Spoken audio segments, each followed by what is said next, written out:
In the original Greek text of the Lord's Prayer, Jesus uses a word so incredibly rare that it does not appear anywhere else in the entire ancient world.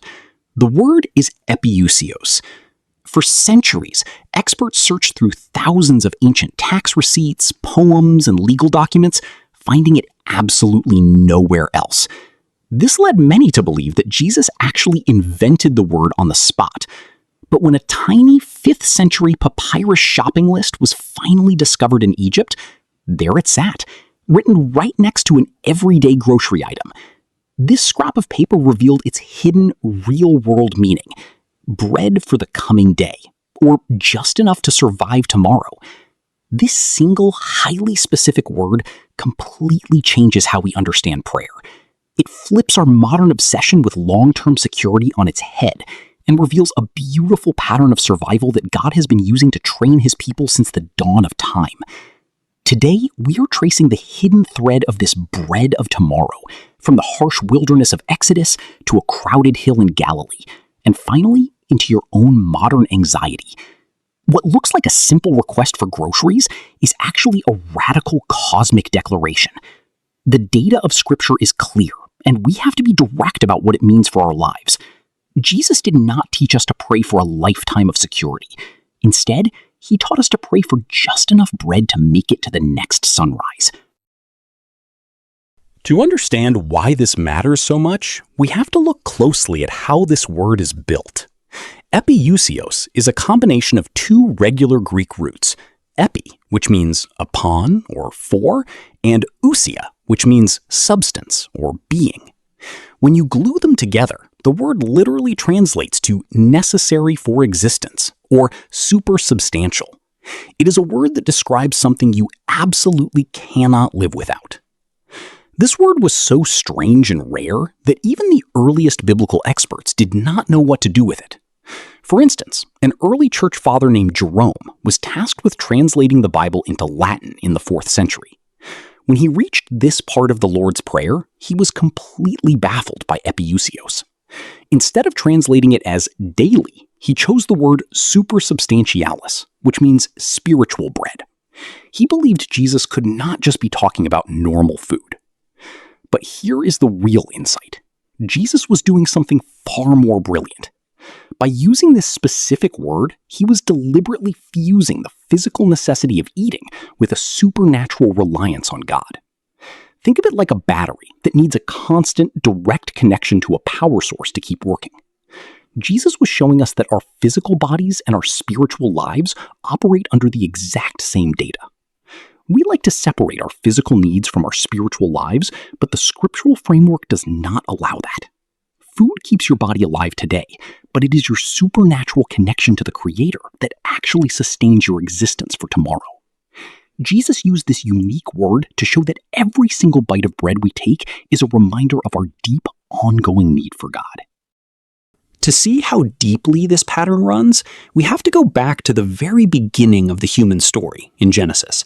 Before things went wrong in the Garden of Eden, food was not something humans had to stress about. It grew freely and everything was provided. But the moment humanity chose to walk away from God's design, the entire system shifted, and that is exactly where bread makes its first appearance in the Bible. In Genesis chapter 3, God tells Adam that because of his choice, the ground is cursed, and he delivers a heavy truth. By the sweat of your brow, you will eat your bread. Most readers completely miss the massive shift happening here. From its very first mention, bread is not framed as a joyful blessing or a simple comfort food. It is framed as a symbol of human toil, stress, and basic survival. It became the ultimate marker of human beings trying to secure their own future through their own hard work. The data in Genesis shows a clear psychological shift. Bread represents the heavy burden of survival that humans now had to carry on their own shoulders. As the story develops and we reach the patriarchs, like Abraham, Isaac, and Jacob, this survival stress turns into a full-blown habit of hoarding. Because people were terrified of famine and starvation, bread became something to guard, collect, and store away at all costs.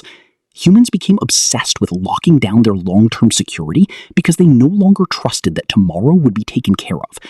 Think of it like someone frantically overpacking a suitcase because they are terrified the hotel won't have what they need. This is the broken human baseline. We sweat, we worry, and we hoard because we are trying to control a future we cannot see. And it is this exact cycle of anxiety that Jesus is trying to break when he introduces a completely different way to pray. When the nation of Israel escapes Egypt and enters the harsh wilderness in Exodus chapter 16, God decides to completely retrain their minds. They had spent generations learning to hoard out of fear, so God sets up a systematic testing ground using a strange, flaky food called manna. He rains this bread down from heaven, but he attaches a very strict rule to it. Every person is commanded to gather only a single day's portion. If anyone tries to play it safe and hoard extra bread for the next day, the data shows a fascinating result.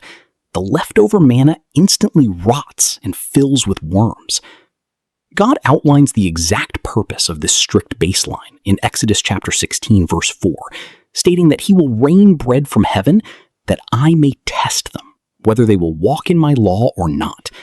This was not a game. It was a psychological and spiritual training program. God was systematically embedding a rhythm into the law of his people.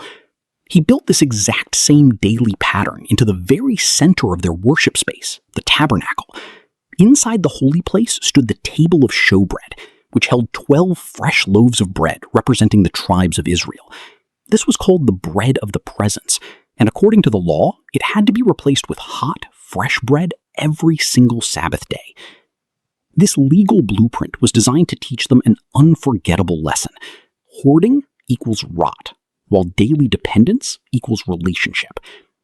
Think of it like a parent who gives a child a small daily allowance instead of a giant lump sum of cash. The parent does this because they want the child to come talk to them every single day, building trust and communication over time. God did not want Israel to just grab a year's supply of blessings and run away to live independently. He legally enforced a system where they had to look up to heaven every 24 hours just to survive, turning their physical hunger into an ongoing relationship. If someone asked you right now what we have established so far, the data points to a clear line of truth. Bread started as a heavy symbol of human sweat and survival stress in Genesis. Then, God transformed it into a mandatory daily test of trust in the wilderness of Exodus. Finally, Jesus hid a secret, rare Greek word in the middle of the Lord's Prayer to lock this exact pattern into our everyday lives. It is a brilliant, connected design that spans thousands of years. We dive deep into these hidden biblical patterns every single week on this channel to help you see the scriptures with fresh eyes and solid proof. If this deep dive is shifting how you view your faith and lowering your anxiety, go ahead and hit the subscribe button right now. Make sure to turn on notifications too, so you do not miss our next study into the hidden mechanics of the text. To see how this works in a real, high-stakes human emergency, we have to look at a powerful story in 1 Kings chapter 17. The land of Israel is suffering through a terrible years-long drought, and the economy has completely collapsed. God sends the prophet Elijah to a town called Zarephath to find a poor single mother who is not even an Israelite. When Elijah meets this pagan widow, she is in a truly desperate situation. She is gathering sticks, down to her very last handful of flour and a few drops of oil. In her mind, the data is simple and grim. She is about to cook one final tiny piece of bread for herself and her young son, and then they are going to sit down and starve to death. This is where the daily bread concept collides with reality. Elijah looks at her and makes a shocking request. He tells her to use her remaining ingredients to bake a small cake of bread for him first, and then go make something for herself and her boy. It sounds incredibly selfish on the surface, but it was actually an invitation into the pattern of supernatural survival. What most readers completely miss when they study this story is the exact method of God's miracle. God did not suddenly fill her house with giant sacks of grain, and he did not hand her a warehouse full of food to last for the rest of the multi-year famine. Instead, the text reveals that her small jar of flour was not used up, and the jug of oil did not run dry, operating strictly day by day.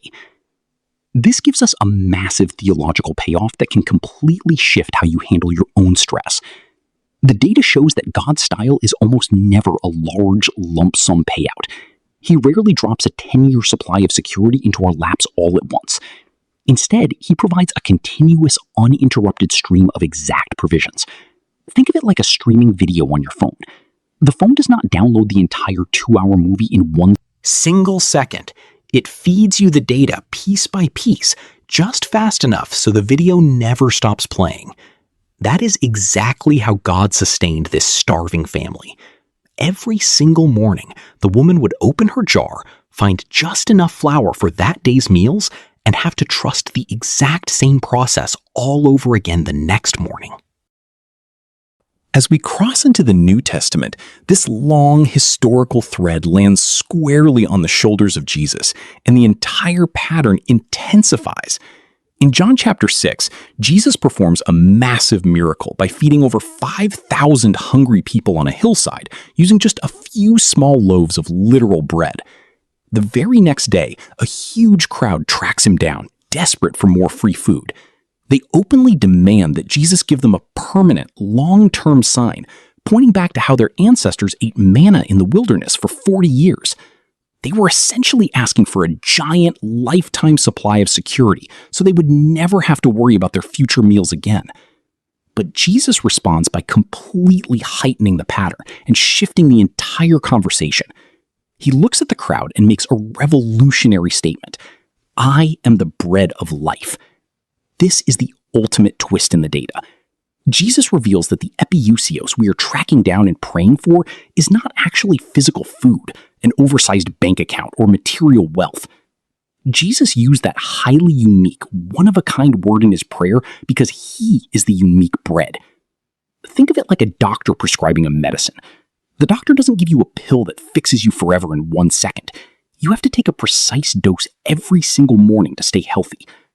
When Jesus tells us to pray for our daily bread, he is instructing us to ask for a fresh, daily portion of Christ himself to help us survive the spiritual wilderness of our lives.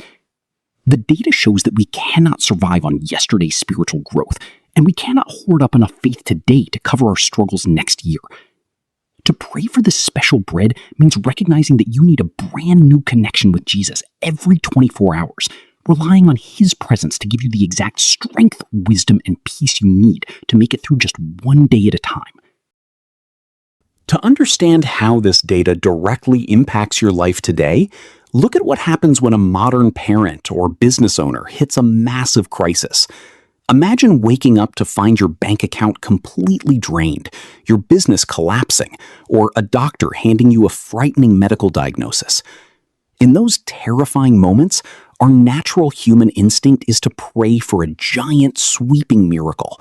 We beg God for a future bread solution, like winning the lottery, a massive financial windfall, or an instant supernatural cure that will completely erase our anxiety for the next 10 years. We want a guarantee that we will be safe forever. But the reality of human experience shows us that God rarely answers that way. Instead, you might receive a strange, unexplainable sense of calm while sitting in a hospital waiting room. You might find a random check in the mail that covers exactly 1 month of rent. Or you might simply find just enough mental strength to get through a single, exhausting Tuesday. This modern survival story mirrors the exact rhythm of the manna in the wilderness and the widow's jar of oil. Think of it like the headlights on your car when you are driving down a pitch-black highway at night. Those lights do not illuminate your entire destination, and they do not show you the town you will reach in 2 hours. They only light up the next 200 feet of road directly in front of you. But as long as you keep moving forward, that small patch of light is completely sufficient to keep you safe. The data of our lives proves that God did not fix that family's next decade, and he did not hand them a lifetime of effortless security all at once. Instead, he sustained their next 24 hours. He gave them exactly what they needed to survive the night and make it to the next sunrise, proving that his presence is a daily relationship, not a one-time transaction. When we look at the full weight of this biblical data, we can see that the phrase daily bread is not just a quaint request on a grocery list. It is a powerful warfare strategy against your daily anxiety. You might be watching this video right now feeling completely suffocated under the heavy weight of your 5-year plan. You might be desperate for future bread because you are absolutely terrified of what tomorrow looks like for your family, your health, or your finances. But as a mentor who has watched this pattern play out over and over, I have to give you the data directly. God refuses to give you tomorrow's grace today. He does not do this to punish you, but because he wants you actively walking with him today. Think of it like an oxygen tank for a deep-sea diver. The equipment does not give you a week's worth of air in one single breath. It feeds you one life-giving breath at a time, precisely when you need it, so you can survive the pressure of the deep water. May you stop inspecting the empty fields, worrying about next year's harvest, and instead look down at your own hands to see the precise, miraculous portion of Epiousios he has provided for this very hour. As you go into your week, may the Lord bless you and keep you, and may he give you the true courage to trust him for nothing more and nothing less than the bread of tomorrow. If you receive that blessing in your life today, drop an amen in the comments below.